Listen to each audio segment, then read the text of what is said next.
standing at the Harbor 22. Here comes the rush. It's blocked. Eric Drury blocks it again. The throw on second and long field. The pressure from Freddie Howard. He's hit by Eric Lee. The ball pops loose at the 2. It's now rolling in the end zone. It is recovered, I do believe. It's a touchdown for Yale.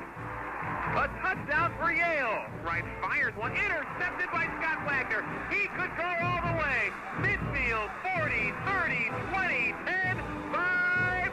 Touchdown, Yale.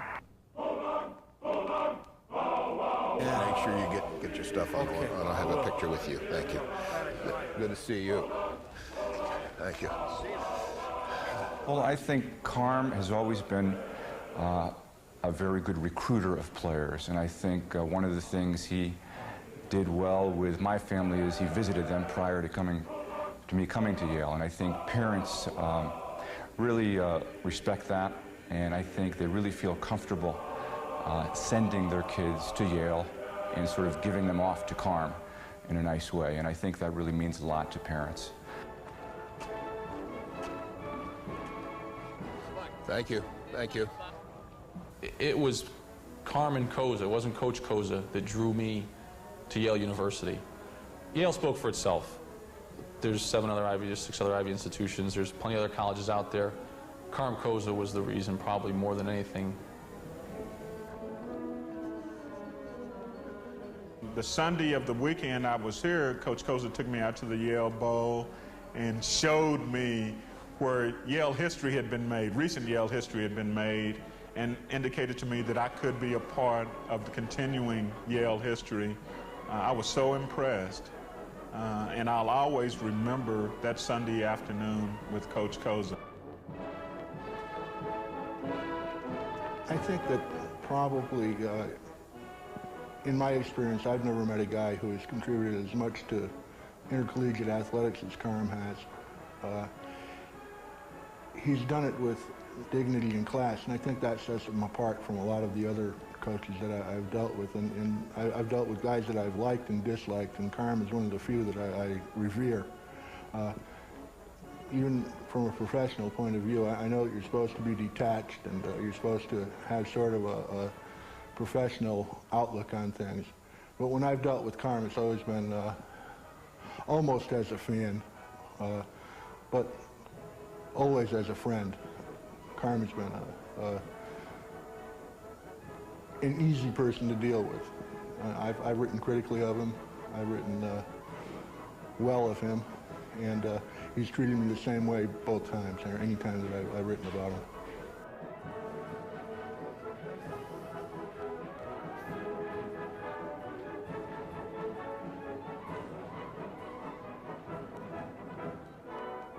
Hi, Steve. How you doing? Good seeing you. Good seeing you, big guy. Enjoy this day? I'm going to try hard. They have all the captains back, and it's a little touching, but hey, that's what football's all about. Sorry. Now you can handle it. Now I Yeah, that's right. Thanks. Yeah. Hey, how are you, Ed? Good to see you again. Congratulations. Thank you. Thank you. Break down! Here we go, Dog Jacks, Dog Jacks. Let's say our prayer.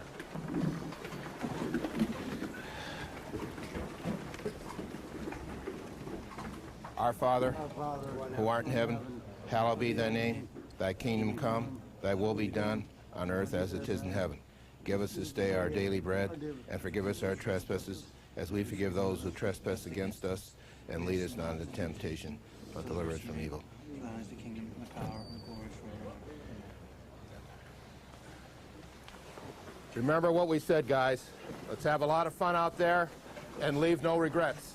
Leave no regrets. You have a few minutes yet before you have to leave, okay? Get out, come out ready to play. Let yourself fly. Enjoy it. Okay, I need your cap.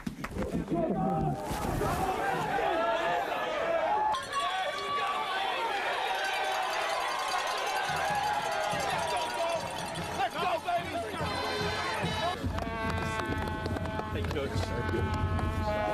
Thanks for coming. We're going to come down. Yeah. Thanks, guys. Good luck, Carm. Thank you, guys. Good luck, Coach. Love you, Coach. Good luck. Hey, buddy. Hey, Carm. Good luck, Coach. Hey, Greg. Hey, Johnny. Hey, Rudy. Thank you, baby. Thanks for coming, guys. This is great. It's great to see all you. Thank you. Ladies and gentlemen, would you please rise for the playing of our national anthem? Thank you. Carm, you'll always be special. Yeah, you too. Take care of yourself. All right. On behalf of Princeton Director of Athletics, Gary Walters, head coach Steve Francis, and captains Mark Washington and Jimmy Hart, Good luck to you, my friend. I hope you heal up. Good luck next week. Good luck to you. The retirement of another Ivy League football icon, Princeton.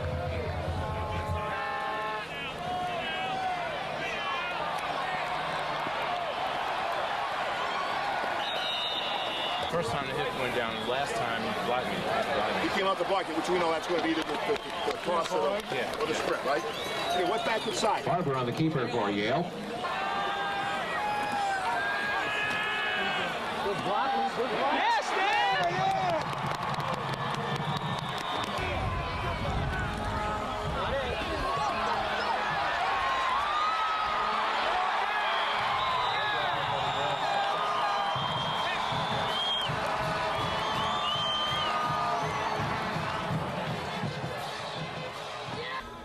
Take that guy right now, okay? This guy's in the 6-eye. What you're doing, if he's in the 6-eye, this is the guy you Tackled by Garcia. right? Tight ends And release. This is the guy that we're going to option here. You get your Third butt and turned 4 up. for the Tigers. Did you do that? At their own 36. You went down and tackled the fullback. Well, if he comes, well, that's fine.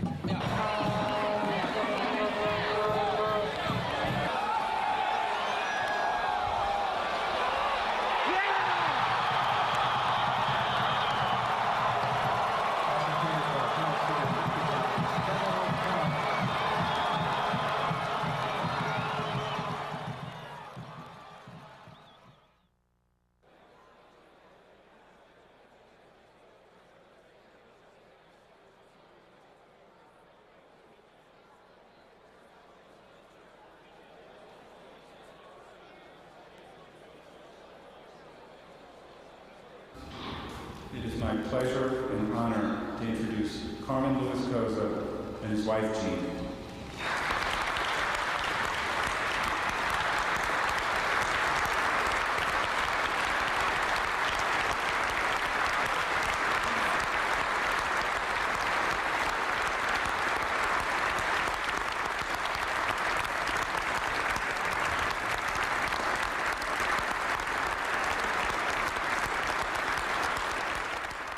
My senior year, we're not having a great year.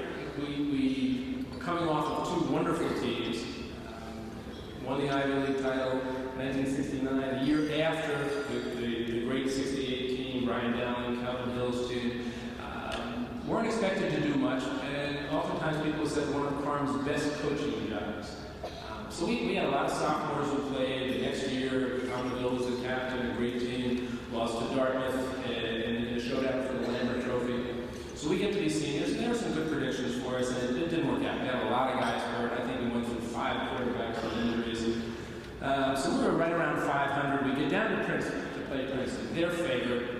And we're thinking, here's a chance for us to resurrect our season, to do something with it. So we go down, we work out, we end up going to one of the Princeton dining halls for our dinner.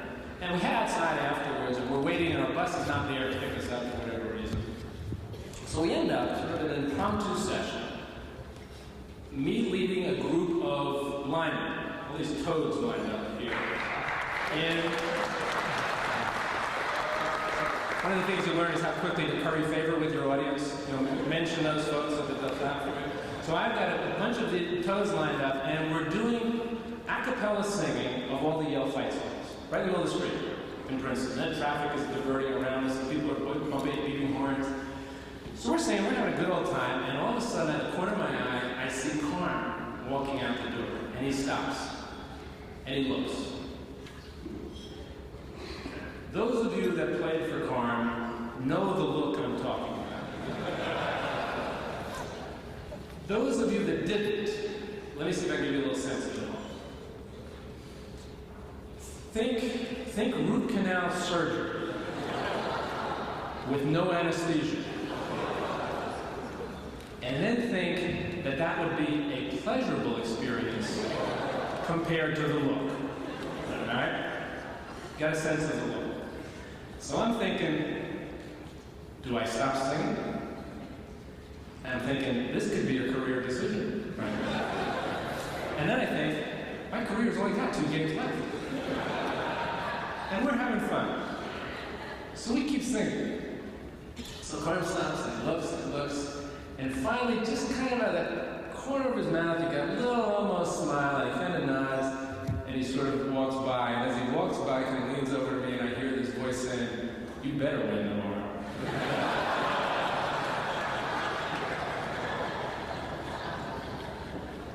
The wonderful part of the story is we did. 32 years is a long time. And here is one more way to measure it. I am the 6th Yale president to serve under CARMEN COZZA.